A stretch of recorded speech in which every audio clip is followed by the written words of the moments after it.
Title: Gene, the blueprint of life.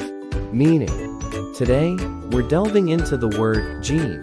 A gene is a fundamental unit of heredity, a segment of DNA that carries the instructions for building and maintaining living organisms.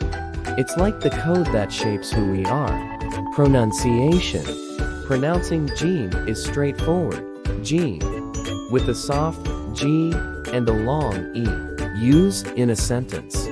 For example, each gene in our DNA provides specific instructions for traits like eye color, height, and even susceptibility to certain diseases. Importance. Genes are at the heart of genetics, the science of inheritance. Understanding how genes work and interact is crucial for scientific advancements, from medical research to agriculture and beyond. Conclusion.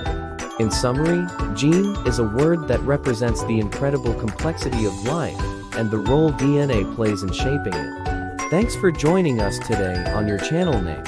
If you found this information helpful, please give it a thumbs up. And don't forget to subscribe for more educational and informative content. Stay tuned for our next word exploration. Until then, let's continue to unravel the mysteries of genes that make us who we are.